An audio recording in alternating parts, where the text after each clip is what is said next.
Y cuando miraba una película especialmente así de fin de año, allá en mi país no cae nieve, lo que cae es bastante agua y de vez en cuando granizo. La nieve, la manera de caer nieve en mi país. Yo especialmente buscaba de que la película tuviese algo así como de fin de año, algo así nostálgico, y casi siempre caía nieve, se veía que caía nieve, se veía un árbol de Navidad, las personas entonces celebrando Navidad, y se escuchaba el canto Noche de Paz en inglés, pero yo decía, ay Señor, algún día yo quisiera llegar a Estados Unidos. Yo les voy a explicar, no sé si yo les he dicho ya tantas cosas que les he dicho de mi país, pero mi país en ese entonces no se podía celebrar Navidad, no se podía, por orden del gobierno. Los negocios, no se podía poner el árbol, nada que tuviese que ver con Navidad, porque Navidad es una palabra que viene del verbo nacer, nacimiento, y especialmente es lo que se refiere al nacimiento de Jesús, que es la otra palabra que también es muy semejante, que es natividad. Entonces, yo tenía esa nostalgia, ¿no? De algún día, yo así me daba su sentimiento, porque decía, miren eso, en un país, hasta en las películas se habla de Dios, y aquí no se puede hablar de Dios. Pero era muy difícil, yo no tenía nadie aquí. ¿Cómo le voy a hacer para llegar a Estados Unidos?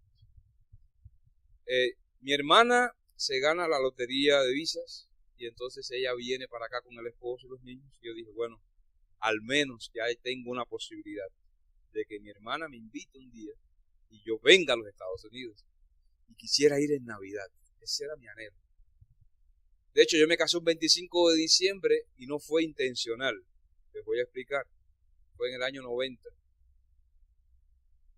Y simplemente vimos que era una fecha bonita, era martes. Los cubanos se casan especialmente el lunes, los adventistas, o martes. Domingo, muy difícil. Pero lunes o martes, porque es cuando le dan la posibilidad de ir de luna de miel, le dan 3 noches en un hotel. Entonces pasa lunes, martes, miércoles, ya el jueves está en la casa. Entonces los cubanos se divorcian tanto para ir al hotel, porque es lo único, una de las pocas maneras. Y yo recuerdo que le dije a mi esposa, mira qué lindo, el martes no había así tiempo lluvioso, ni frío, y entonces decidimos casarnos ese 25. Cuando se enteraron aquí en Estados Unidos de que yo me casaba un 25 de diciembre, yo recuerdo que la hermana Luisa vino a Estados Unidos y me trajo casi toda la decoración de puras cositas de Navidad, así como una lamparilla, un candelabro, todo lindo, así rojo. Y la persona que nos hizo la decoración la hizo con 2 velas grandes, vestidas y cubiertas así como si fuera Navidad, el nombre de mi esposa por un lado, el nombre mío por otro, y cuando se hacía la oración, entonces se unía. Bonito, bonito. Después que mi hermana vino para acá, vino mi mamá. Yo dije, 2 opciones para ir a Estados Unidos ya. 2 razones. Y decía, y quiero llegar a Estados Unidos, yo quiero llegar a Estados Unidos en tiempo. Y recordamos así que un día nos dieron la visa, y exactamente nos dieron la visa de salida, el permiso de salida, fecha de vuelo, para el 3 de noviembre. Ay, hermanos. Yo hacía las manos, yo saltaba, yo decía, ay Señor, algún día yo voy a Estados Unidos. Y recuerdo que llegamos aquí en noviembre salimos de allá el 3, casi todo un día de viaje, primera vez que montamos avión. Recuerdo que el primer avión que nosotros montamos fue un avioncito pequeño, como de aquí hasta el reloj. Y yo decía, ay Señor, algún día. Y cuando llegamos hacia México, recuerdo, fue el primer lugar donde llegamos, después Miami, y ya después llegamos a Texas. Y yo me frotaba las manos. Cuando llegamos a la primera iglesia, siento algunos, no vamos a poner el árbol de Navidad hoy. Este año no lo vamos a poner, porque esa es una fiesta pagana y que no sé qué. Yo decía, yo quiero escuchar bien que no van a poner el árbol de Navidad Dije, ay, mi madre, ¿estarán aquí los de Castro? Decía yo. Y entonces fui a otra iglesia también. Igual, no, que si es la oportunidad. Ay, Señor, no, por favor. En la primera iglesia sí decidieron, los ancianos se reunieron, buscaron allí. El pastor tuvo que hacer un tema referente a la Navidad. Y entonces menciona el consejo que Elena dejó ahí dado, de poner en cada iglesia debería de existir un árbol de Navidad y que cuelguen billetes con ese dinero es para ayudar a los pobres. Y entonces, bueno, me invita a una pareja, porque no teníamos a nadie aquí. Mi familia, estábamos con planes de ir a Kentucky. Yo no podía trabajar, no tenía todavía los documentos. Mi esposa tampoco. ¿Cómo lo íbamos a hacer? Entonces, una familia nos dijo, pastor, no se preocupe, vamos para mi casa. Yo dije, ¿a qué hora debo estar allí? ¿Qué debo de llevar? Me daba pena, ¿no? No tiene que llevar nada. Mi niño siempre estaba deseoso de comprarse un carrito de control remoto. Y yo no se lo podía comprar porque no ganaba.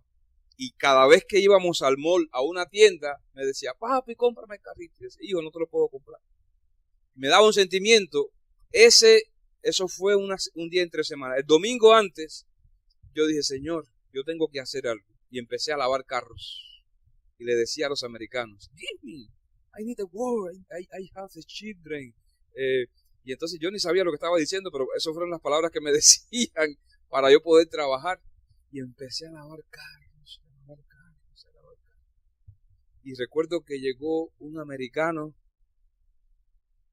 este era rubio, ¿no? Alto, pero alto, como de 6 pies, en una camioneta linda, negra, toda negra, y como con 3 muchachos. Y yo le tomé así, porque yo le quitaba la manguera a la gente de la mano para lavar el carro. Yo tenía que llegar con dinero a la casa para comprarle el carro al niño. Ay, hermanos, ese hombre me dijo, no toques la manguera ni toques el carro. Y dije, ay, qué clase de problema me estoy buscando. Stop. Así me dijo, stop. ¿Qué me quiere decir? Queda así. Bueno, te obedecer. Si está, no, así.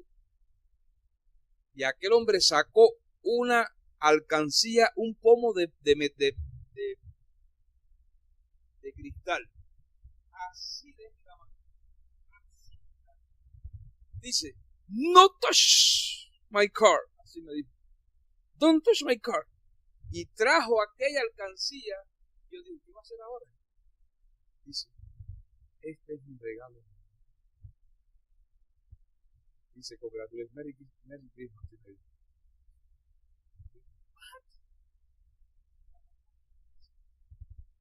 Puros pennies. Hasta perdí, porque yo pensé que el más grande tenía más valor. Y mi esposa me dijo, es más chiquitico. Y fui a una tienda, aquella mujer se aprovechó, no sabe nada de esto. Y yo dije, no, dame lo que sea. Ahí me dieron como $75. Y entonces saqué lo que le pertenece a Todopoderoso y pude comprarle el carrito al niño. Eso fue entre semana. El domingo, cuando esta familia me invita, ¿saben lo que hizo la muchacha? Dice, pastor, el esposo, tengo una sorpresa para usted. Siéntese ahí en la sala. Y yo, como soldado, obediente. Y su esposa también siéntese. Y los niños también sienten.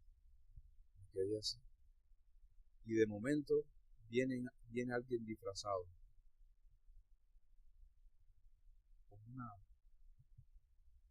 Pero disfrazado de verdad de Santa Claus. La señora de la casa se disfrazó de Santa Claus y empezó a dar vueltas por toda la casa y a pellizcarnos y a empujarnos. Y decía, ¿y esto qué cosa es? Me quedé así. Bueno, yo tengo la foto todavía allí. Y sacó así un juguetón, un regalo así para el niño y se lo entregó. Dice, esto es para ti, Carlitos. Y ahí tengo las fotos. Ya se las voy a enseñar. Y cuando el niño abre el paquete, adivinen qué cosa es. El carro control remoto. Ay, Señor, ¿qué? Me entró un sentimiento. La señora de la casa se lo había comprado. Yo le había comprado uno, así que tenía ya 2. Y después los que le vinieron fueron porque la gente se enteró de eso. Yo no hice la historia, pero no sé de qué manera. La gente se entera de todo. Esa fue mi primera Navidad. Esa fue mi primera. Y fue algo sorprendente. Hermanos, yo quiero decirles algo.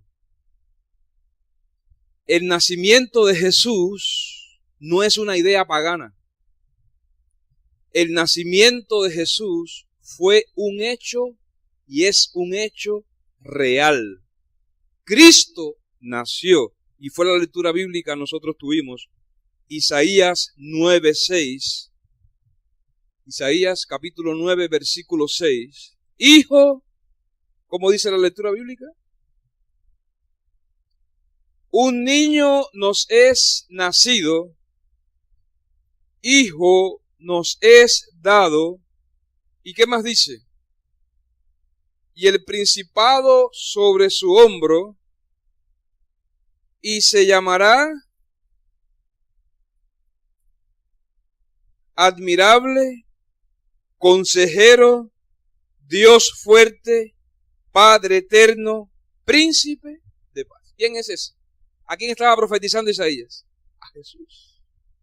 Porque un niño nos es nacido, hijo nos es dado, y el principado sobre su hombro, y se llamará su nombre admirable, consejero, Dios fuerte, Padre eterno, príncipe de paz.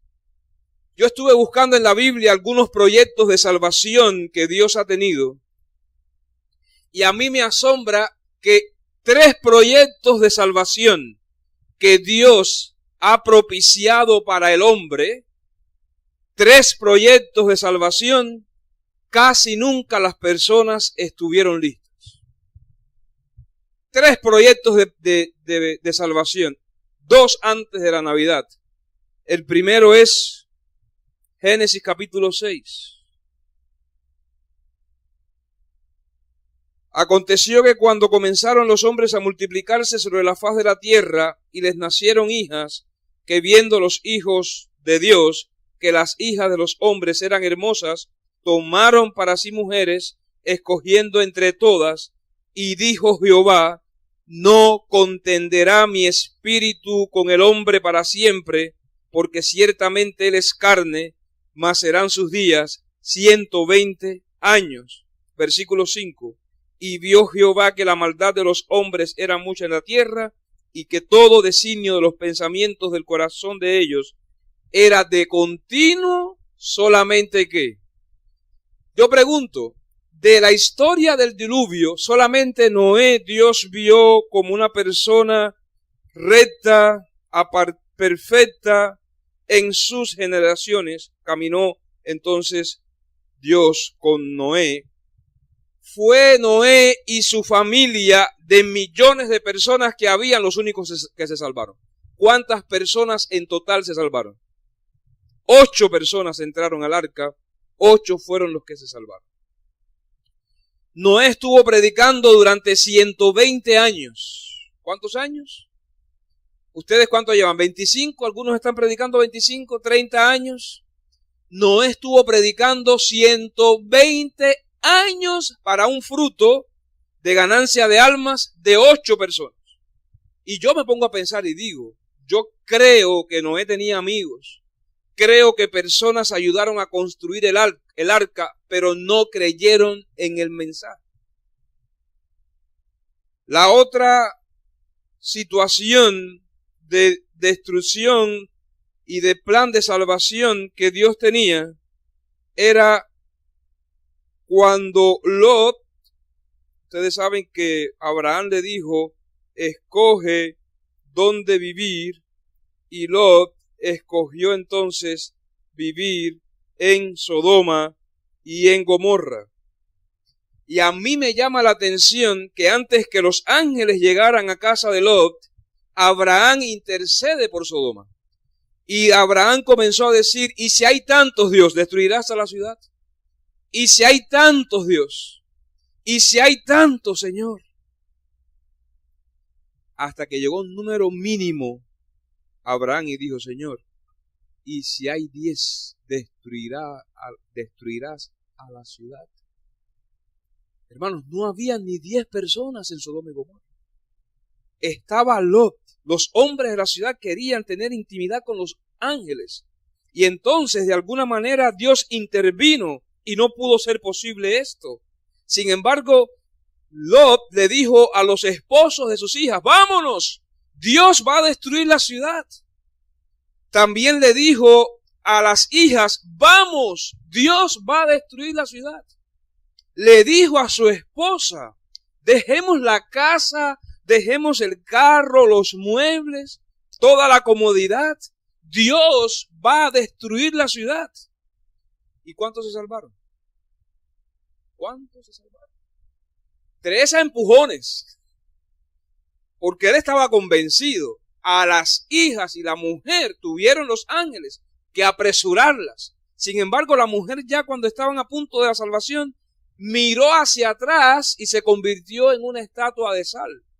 Entonces, el evento más trascendental de la historia, fue la destrucción de Sodoma y Gomorra, cuando Cristo decide, en unión al Padre y al Espíritu Santo, al concilio celestial, morir por el hombre para salvarlo, y Cristo decide tomar la naturaleza humana, rebajarse, humillarse hasta nacer en un lugar donde no era propicio que un niño naciera.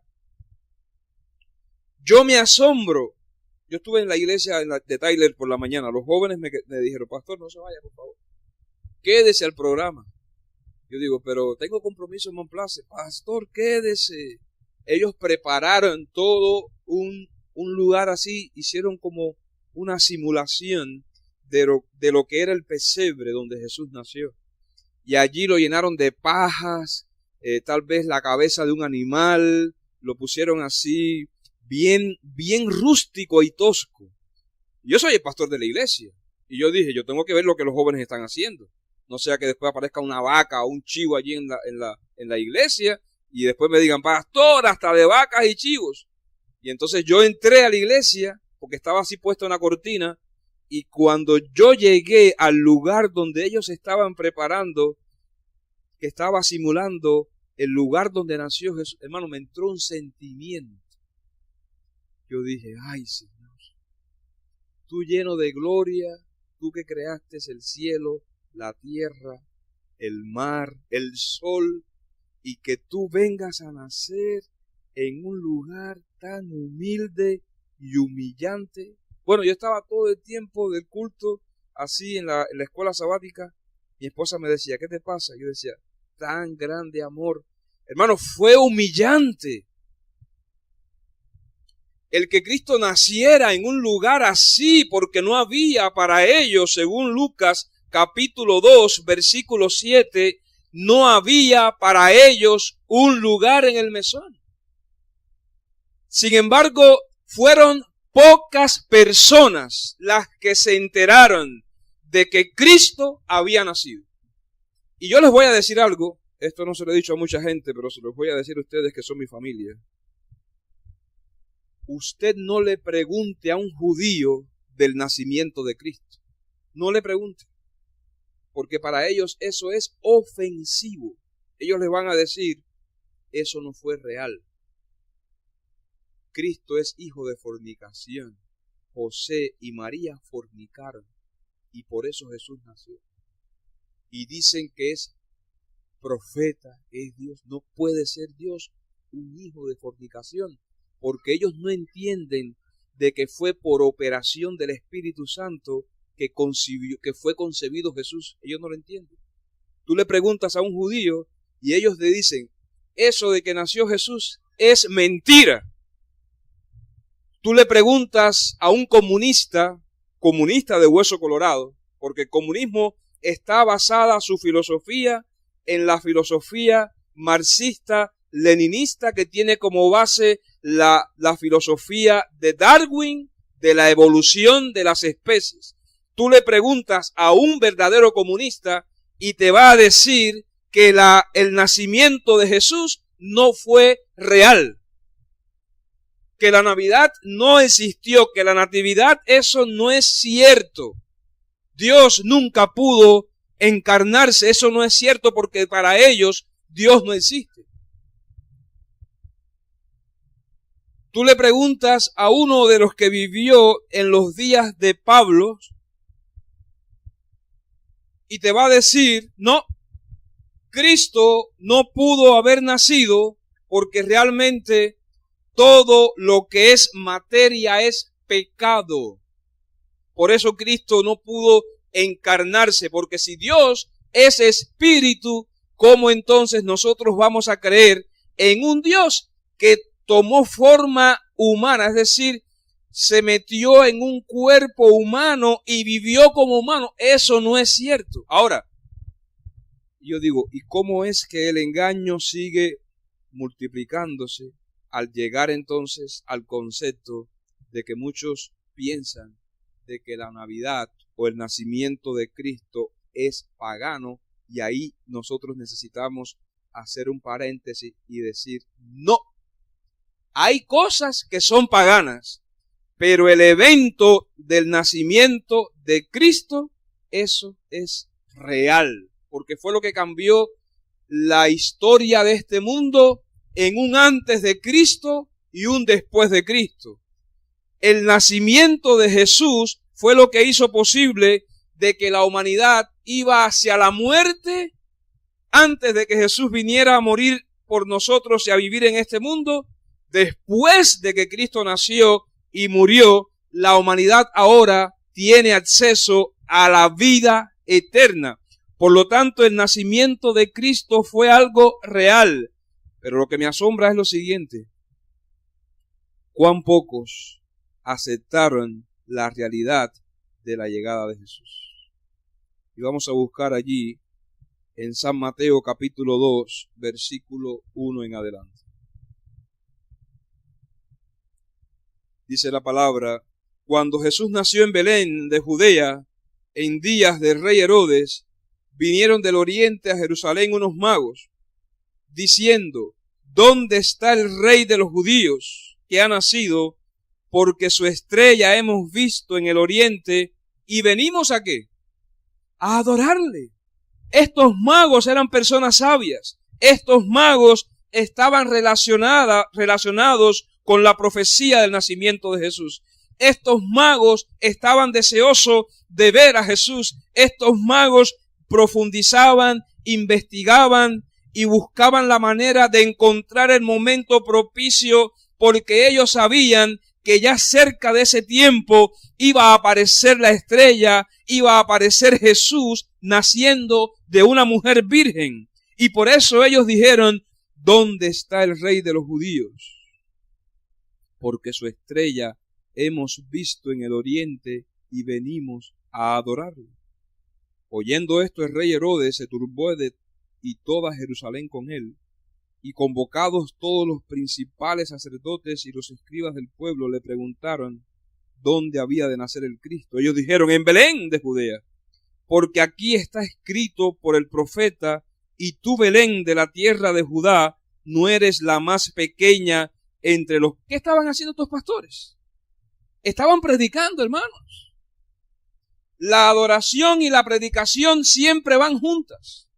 Nosotros no podemos conformarnos simplemente en adorar, porque si nosotros adoramos, también como consecuencia de esa adoración, también predicamos. Y esto es lo que estaban haciendo los reyes magos. Le estaban predicando al presidente, a la persona principal de aquellos días, y explicándole la profecía. Entonces Herodes, llamando en secreto a los magos, indagó de ellos diligentemente el tiempo de la aparición de la estrella, y enviándolos a Belén dijo: id allá y averiguad con diligencia acerca del niño, y cuando le halléis, hacedmelo saber, para que yo también vaya y la adore.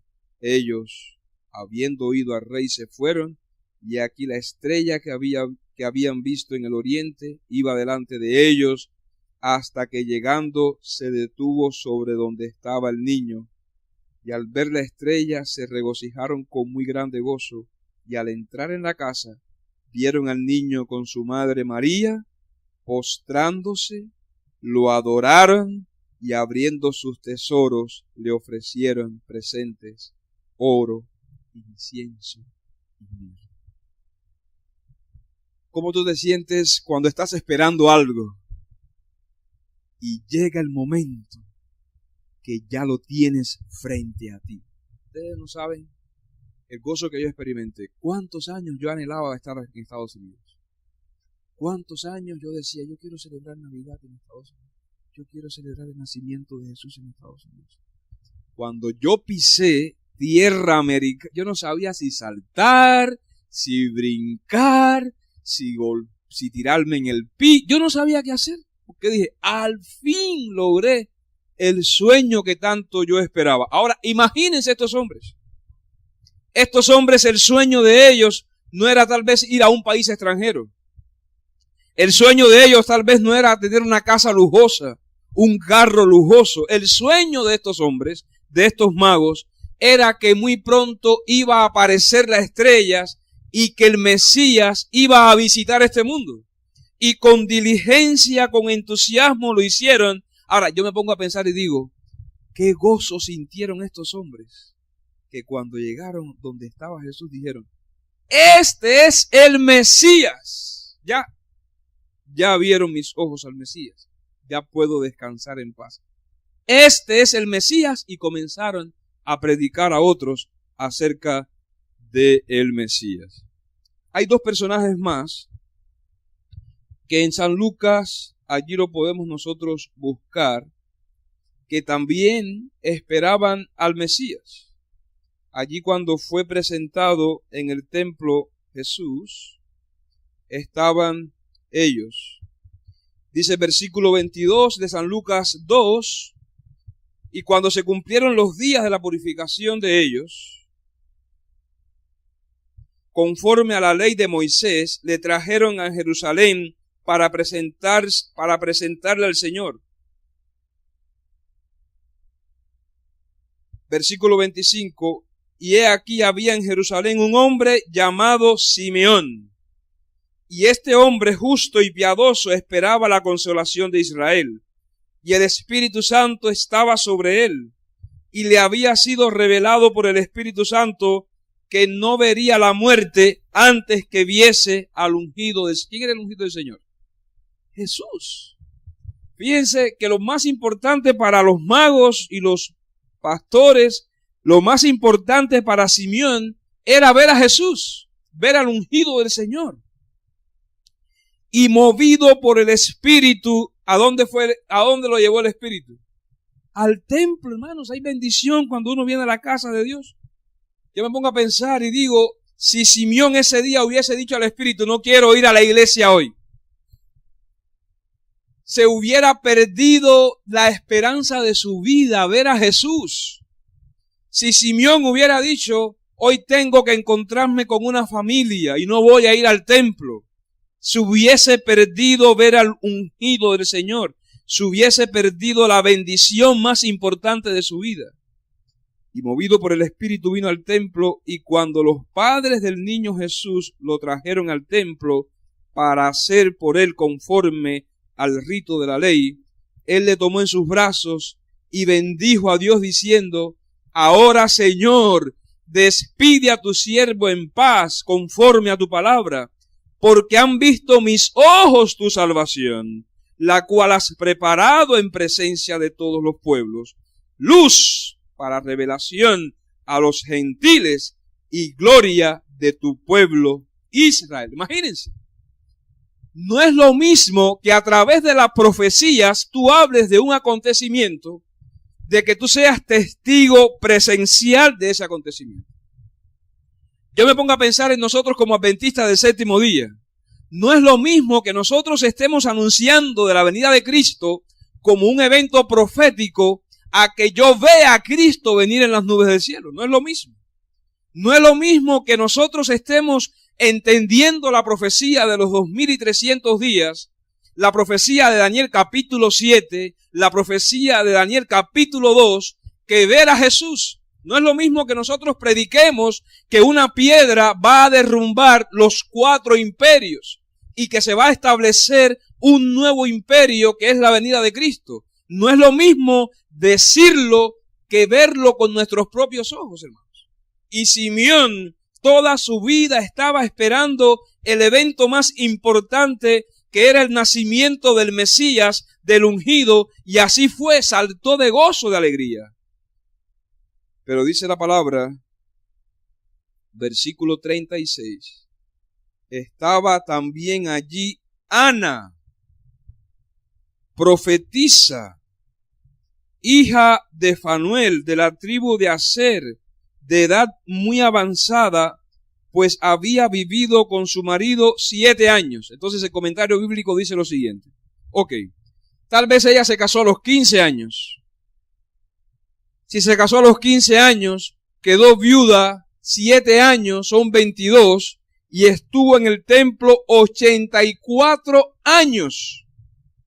¿Cuántos años? En total, 106. ¿Cuántos años estuvo predicando Noé? 120. ¿Y cuántos años estaba yendo todos los días al templo, Ana? Ya estamos cansados, ¿no? Ya estamos cansados de venir al templo y ver que no pasa nada y que no sucede nada. Ana dijo, 10 años no es suficiente. Yo voy a seguir yendo al templo, algo grande tiene que pasar y yo lo tengo que ver con mis propios ojos.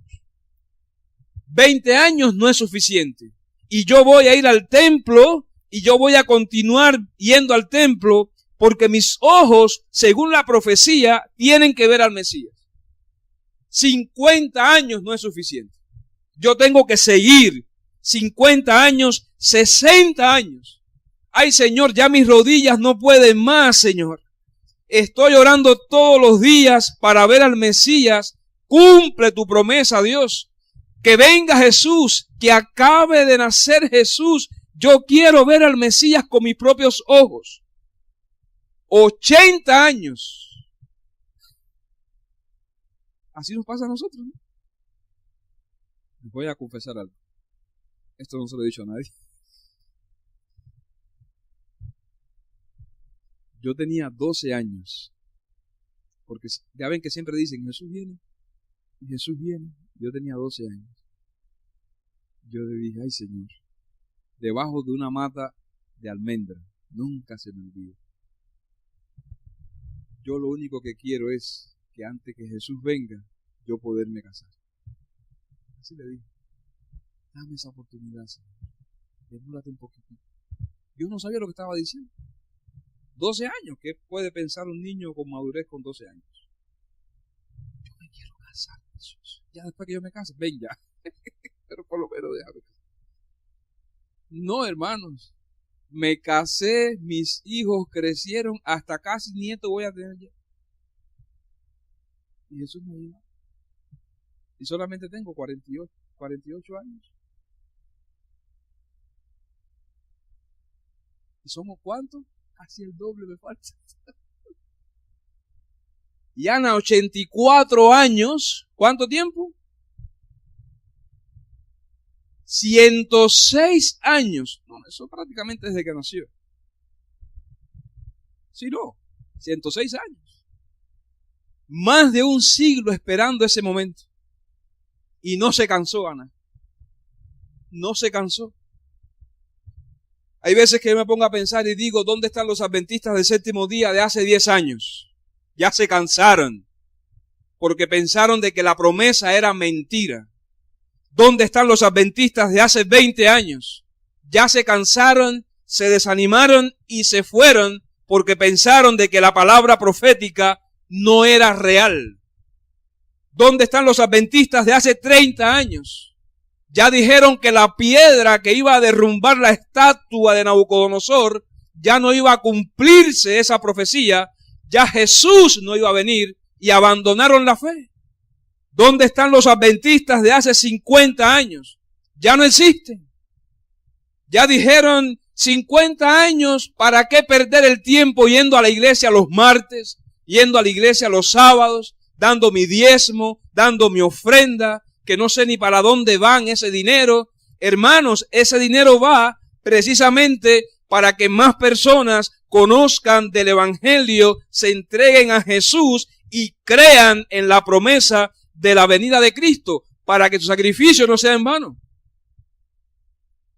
Y hay veces que nos cansamos por 5 años.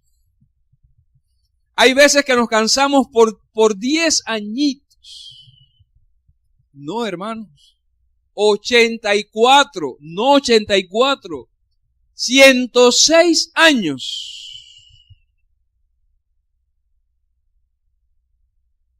Dice la palabra, estaba también allí Ana, profetisa, hija de Fanuel, de la tribu de Aser, de edad muy avanzada, pues había vivido con su marido 7 años desde su virginidad, y era viuda hacía 84 años, y no se apartaba del templo.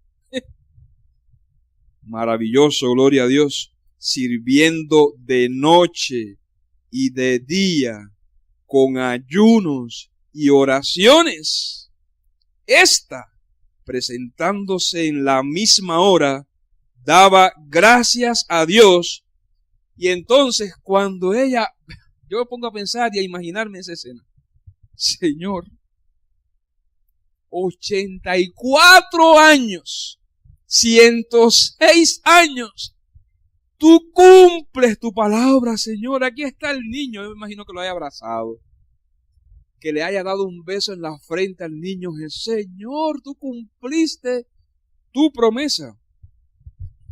Hermanos, no nos cansemos de hacer bien, dice la palabra, pues a su tiempo segaremos. ¿Sí qué? En la misma hora. Tal vez pudo decir ese día, yo voy al mercado.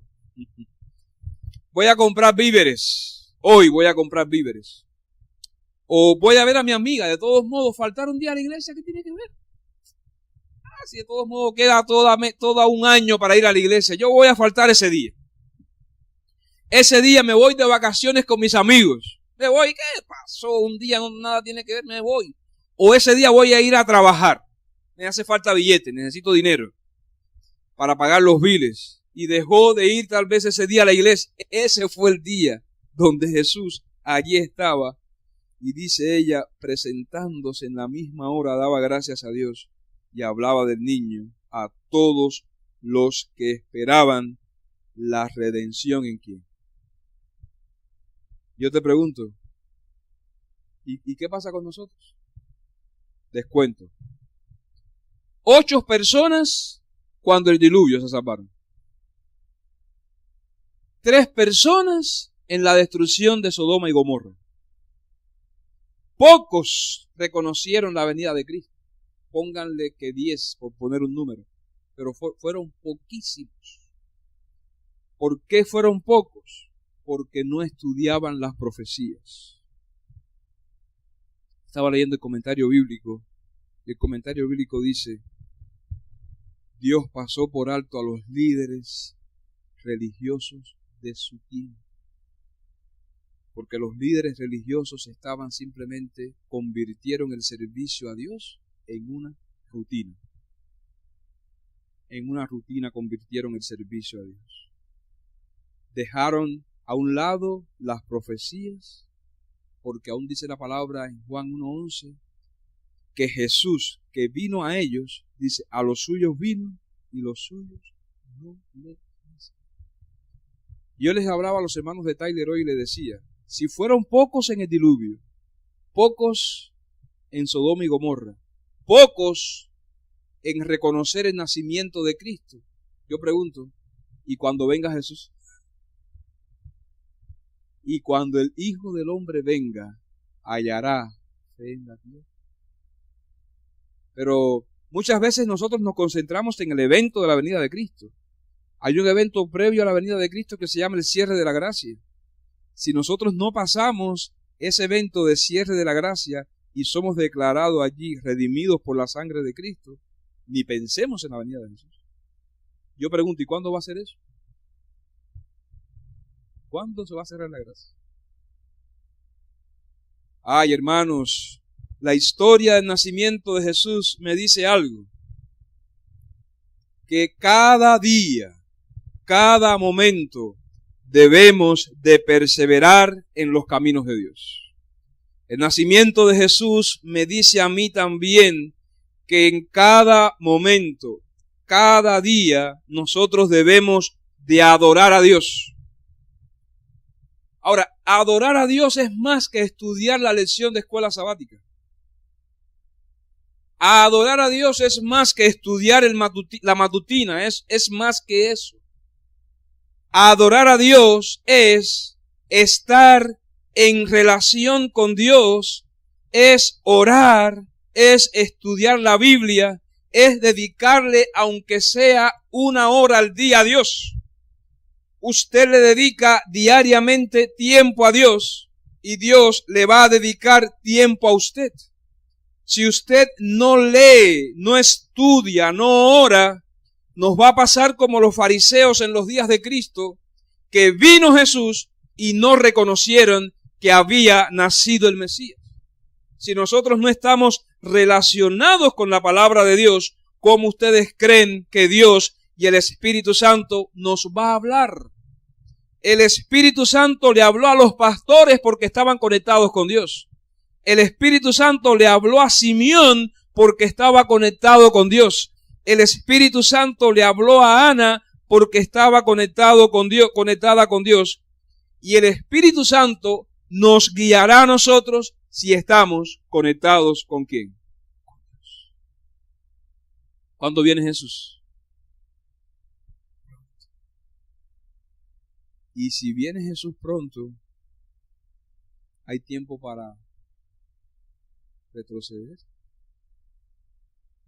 Hay tiempo para decir, todavía no tengo lo que necesito. Vamos a aprovechar. No hay vacaciones para los adventistas. Hermanos, que Dios nos bendiga, que Dios ponga su sello sobre nosotros, que Dios nos guarde y que ese día cuando Cristo venga, no por primera vez, porque eso es un evento histórico, sino que cuando Cristo venga por segunda vez, nosotros podamos ser como los pastores que vieron a Jesús, podamos ser como Simeón, que allí tomó en sus brazos a Jesús, que podamos ser como Ana, que comenzó a hablar del niño por todas partes. Vamos a cantar el himno número 81.